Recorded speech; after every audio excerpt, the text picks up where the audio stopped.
الرحيم والصلاة والسلام على رسول الله صلى الله عليه وسلم.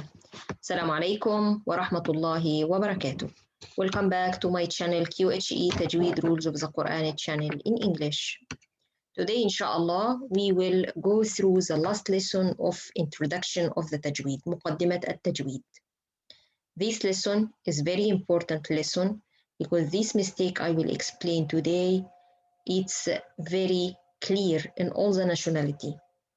Somehow it's very clear on all nationality somehow. I will try to put my hand inshallah about this mistake today and explain some of the nationality how this mistake happened with them and how they should to fix it inshallah. So we will start together inshallah with our lesson which is Al-Imala.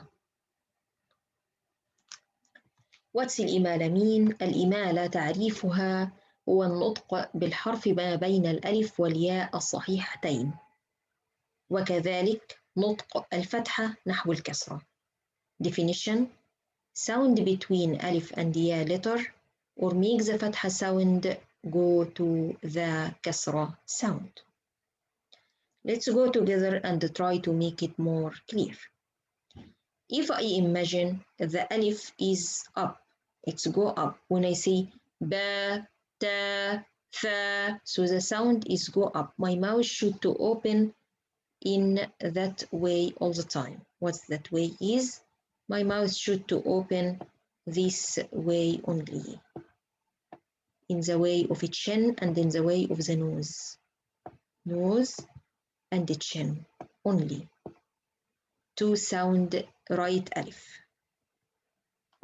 Okay, letter ya, if I sound it, it's B, B. So my jaws, it's go down like that. You can watch yourself in the mirror when you say B, B, like you are smiling a little bit. But alif, it should to be up. No moving in the lips in this way. So alif, it should to be all the time up, not moving for the lips like you are smiling. It should to be not moving like you are smiling. If I imagine here this arrow, so the imala is changing the sound of alif, go to the sound of ya. I move the sound of alif, go to the sound of ya. If I imagine alif is this way and ya that way, so alif is so sound of alif is ba and sound of ya is b. What's imala is? Imala is means I take the sound of alif and go with this sound to ya. How I make it? Ba, be, be, be, be. All these levels of imala. All of these is levels of imala. So I change the sound of alif, go to the sound of ya. One more time. I will do this sound one more time. I will start with the right alif and then I will try to make imala till I reach closer to the sound ya. Listen to it. Ba, be, be, be. All this is imala. And there is level in between, different between person and the other person. Why this imala happens sometimes? Because some student or because some people, their country language, it's with imala. It's with imala. So they use it. They used to talk with it. They used to hear it all the time. So their ear is not catch there is imala here. And if you tell them you have imala, for example, it's very hard to for them to tell there is imala. Even some teachers, they have imala, yes. Even some students, they have imala, yes. And if they don't keep read it with one of the teachers, they will back for the imala very easy. How long I can avoid the imala or how long I can take to practice the imala and avoid it totally, it's a few days in front of mirror. Take it serious, you will finish it in few days only. It's not very long time to finish the imala.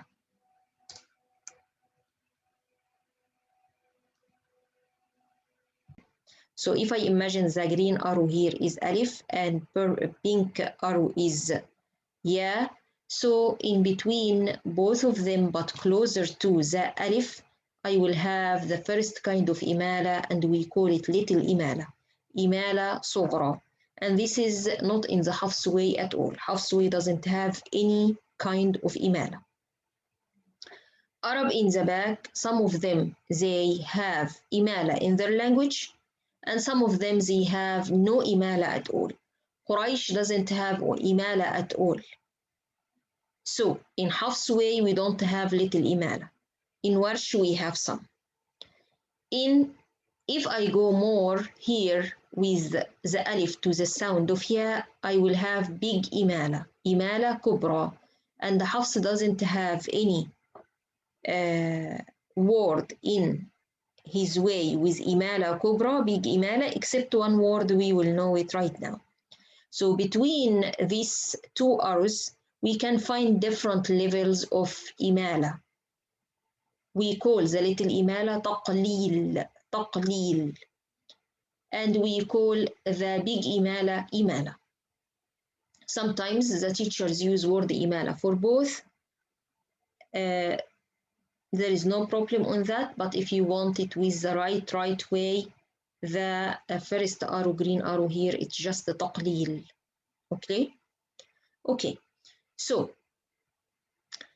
let's go here and see what kind of imala we have. We say we have little imala and we have big imala. Big imala in the middle of the sound between alif and ya, but it's more closer to the ya sound. Little imala more close to the alif sound than ya. Where is this imala? It's in all international people, all the nationality. I hear it everywhere. It's in the Pakistan, it's in the Indian, it's in Egyptian, it's in Syrian, it's everywhere. So some people have the opposite of imala, have the opposite of imala. If we go for the picture here, some people have the opposite of it. Instead of ba, they say ba, ba, and this is more clear in Syrian and, for example, and Yemen and Saudi and Arabian. So they make it some places, not all the country. Some places of these countries, they make instead of ba, straight alif, they make it ba, ba, so they open their mouths too much. What I mean by that, if I draw a mouth here, it will be like that, up and down and sideways at the same time. So they open this way, up and down, at the same time they open the sideways. So they let the sound go everywhere, spread everywhere. Ba, this is wrong. This is what? This is wrong. And you find some teacher keep tells the student, open, open more. This is wrong. Alif, it should to be in the right position. Ba, and this is the right position. Not be, not ba. Both of them is wrong.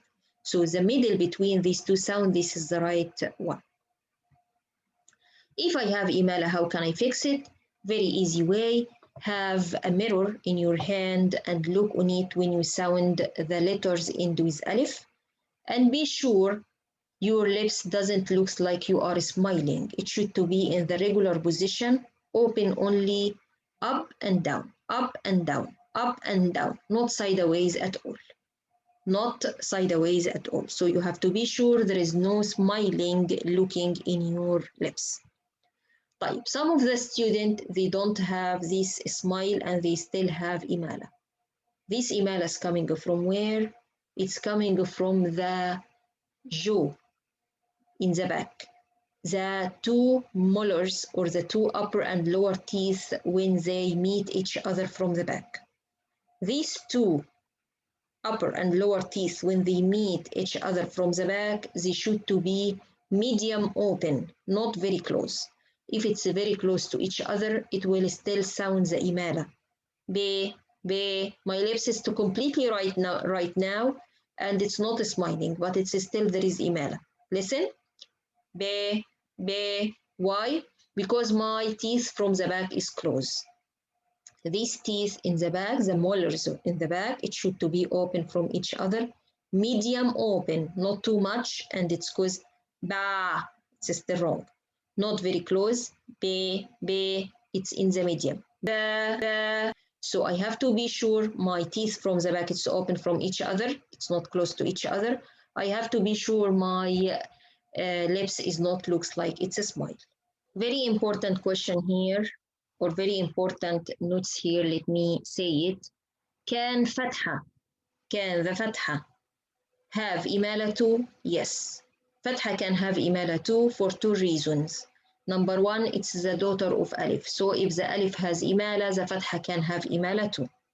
Like what? Like some non-Arab people read word alay. They say alay. This is wrong. What else? What's the other reason it can make the fatha has imala on it?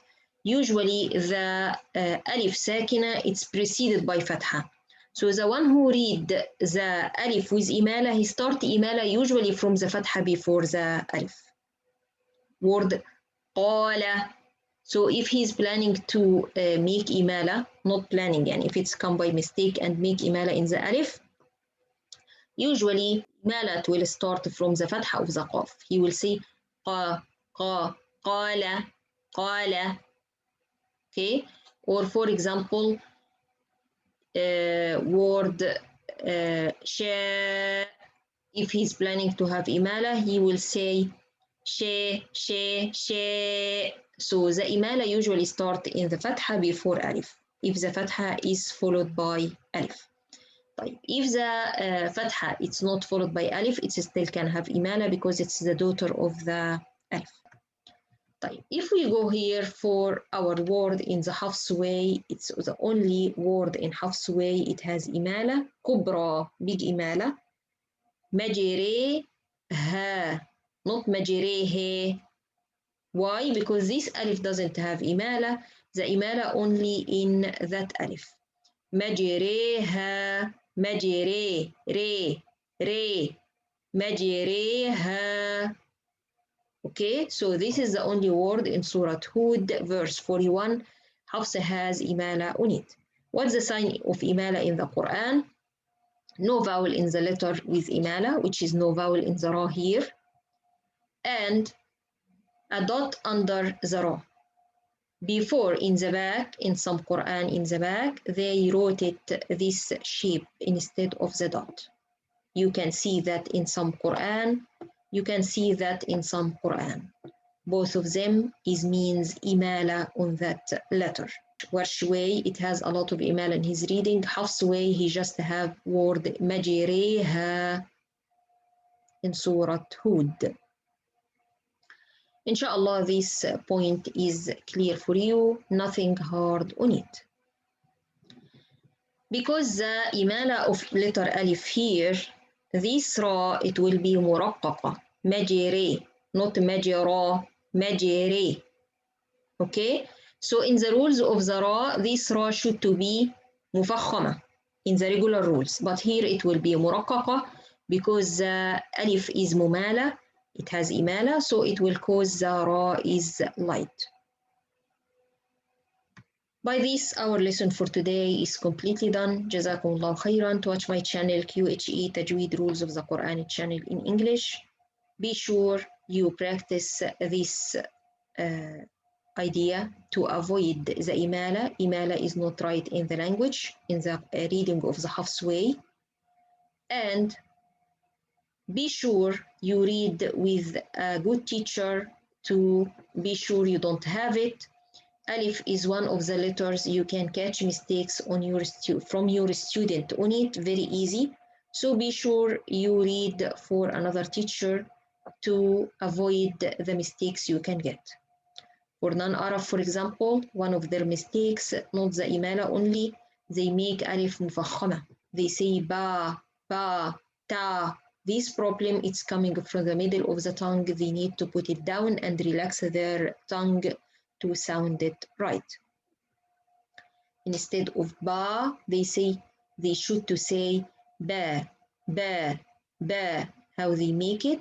The mouth open up and down only with the tongue in the regular position or in the relaxing position. Don't make your tongue go up in the middle. Inshallah, everything is clear for you. Jazakumullah khairan. To watch my channel again.